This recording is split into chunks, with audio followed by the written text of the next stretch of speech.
Ikalabing-pito ng Enero sa regular na sesyon ng Sangguniang Panlungsod, inanunsyo ni Councilor Carlos Reyna ang nakaschedule na public hearing tungkol sa hiling ng Federation of Accredited Tricycle Drivers and Operators in Dagupan o FATODAG na pagtataas pasahe sa mga pampasaherong tricycle sa lungsod. Matatandaan noong 2010, sumulat ang mga opisyal ng TODA sa SP upang hilingin ang naturang pagtaas ng pasahe dahil hirap na umano ang mga ito sa pagsabay sa pagtaas ng gasolina at mga spare parts. Ayon kay Reyna, ang naturang hearing na nakatakdang ganapin sa ika-26 ng Enero sa City Museum ay dadaluhan ng mga kinatawan ng TODA, POSO, PNP, DepEd at iba pang non-government organizations upang talakayin ang nakatakdang pagtaas ng pasahe sa mga tricycle na hindi lamang magiging mahalaga sa mga operator ng tricycle, kundi makaka-apekto rin sa publiko.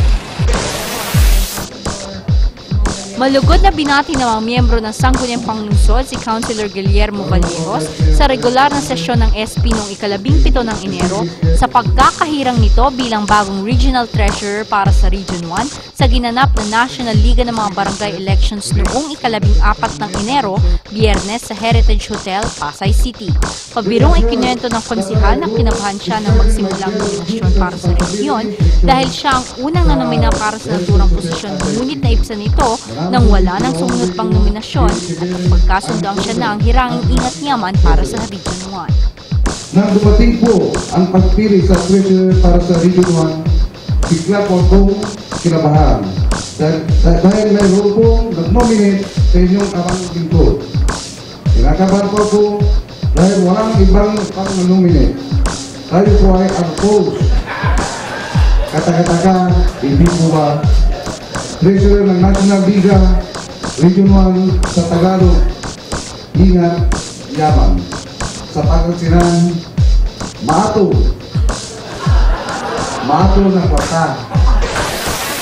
Ika-19 ng Enero nang ganapin ang ceremonial turnover ng Transitional Shelter at Water and Sanitation o WATSAN facilities na proyekto ng Philippine National Red Cross o PNRC sa mga biktima ng Typhoon Pepeng noong 2009 na ginanap sa Dagupan City Museum.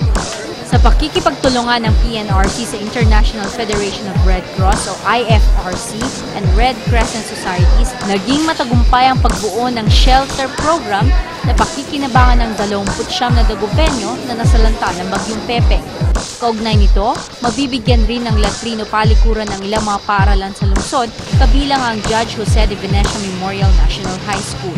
Kasama ni Vice Mayor Belen Fernandez, bumisita sa naturang programang kilalang Red Cross Advocate at opisyal rin ng organisasyon na si Councilor Maybelline de la Cruz Fernandez upang personal na pasalamatan ng IFRC Philippines Head of Delegation Sel Barat nung sinaduray sa kanilang pagsuporta sa advokasya ng Red Cross. Napaluhan naman si Erma Lascano, residente ng Barangay Bunuan, Binloc at biktima ng hagupit ng Typhoon Pepeng sa sobrang galak at pasasalamat ito sa pagkakaroon ng ganitong programa na naglalayong tulungan sila makabangon matapos ang trahedyang dulot ng nagdaang kalamidad. Talagang malaking pasasalamat namin sa Philippine Red Cross at binigyan kami ng bahay at pangkabuhayan na rin dahil binigyan kami ng livelihoods. Kaya lagang pasalamat namin. Kinilala ng mga Dagupenyo ang kulturang Pangasinense noong ika-21 ng Enero sa kanilang pagdaraos ng Saydayo Festival na ginanap sa CSI The City Mall Atrium. Sa pakikipagtulungan sa Department of Education, City Government at Sangguniang Panlungsod, naging matagumpay ang naturang okasyon kung saan naging panauhing pandangal pa si Councilor Jeslito na nagbigay ng makabuluhang mensahe sa mga manunood.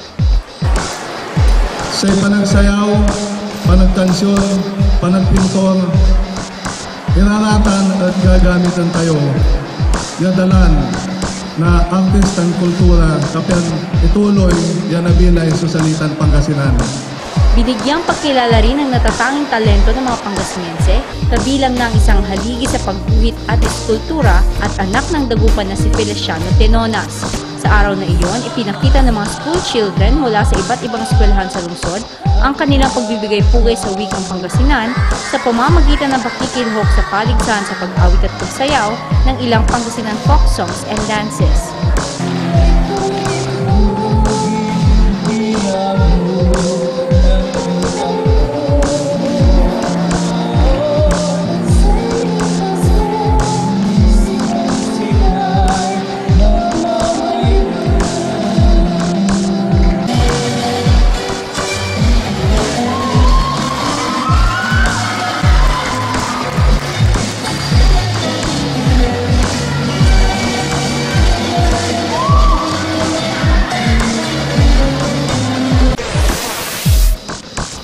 saan mang panig ng mundo, likas na sa mga Dagupenyong pagiging matulungin sa kapwa. Patunay nito ang mga dokumento at litratong formal na ipinasakamay ni US veteran Felix Tamayo, kasama ang kanyang bunsong anak na si Thomas at pamangkin si dating City Councilor Joey Tamayo sa City Library ng lungsod ng Dagupan noong ika-21 ng Enero.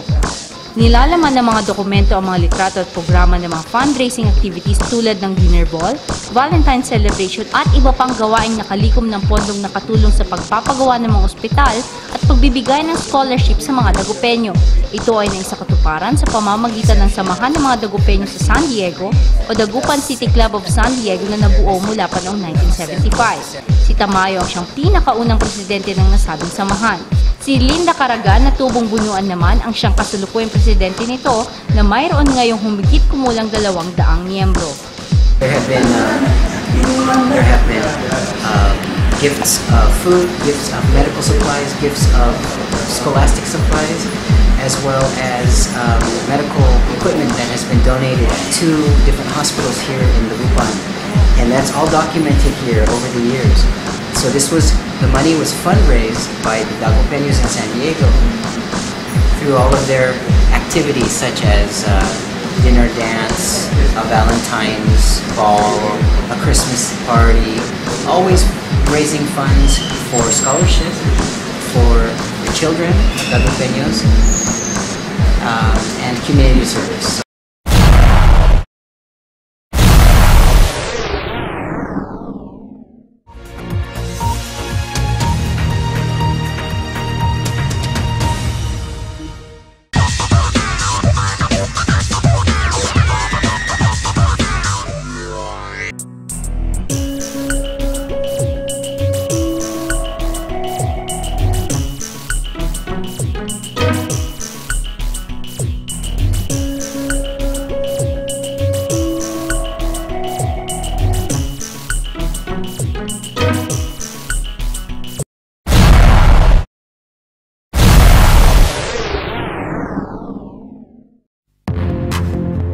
Shop and win Year 7 Cars and Gadgets Raffle promo. Get a chance to win 10 Sony Digicam, 20 Samsung Netbook, 2 iPhone 4G, 1 winner 40 inches Sony 3D TV with PlayStation, 1 winner of Toyota Vios, and 1 winner of Toyota Innova for the grand prize. Just buy 500 pesos worth of retail or 1,000 pesos worth of wholesale purchase of participating products to get 1 raffle coupon. Simply write your name, address, telephone number, and signature on the raffle coupon. Drop and drop boxes at any CSI branches. Winners will be notified through telegrams posted at all CSI outlets and announced at USA TV. Draw dates will be in February 27, 2011 at the CSI City Mall Lookout District, Dagupan. This may be the chance you've been waiting for, so hurry and shop now at all CSI outlets near you.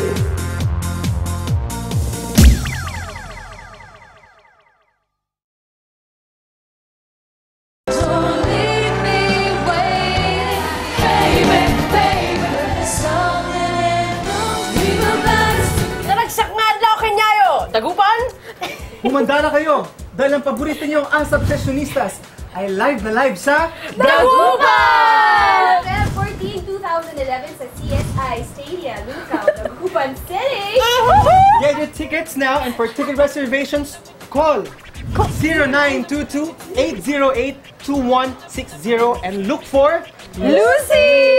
Sabay-sabay tayong ma-in-love ngayong Valentine kasama ng buong tropa. Ito na! Ang ultimate all-star jamming ng taon! Session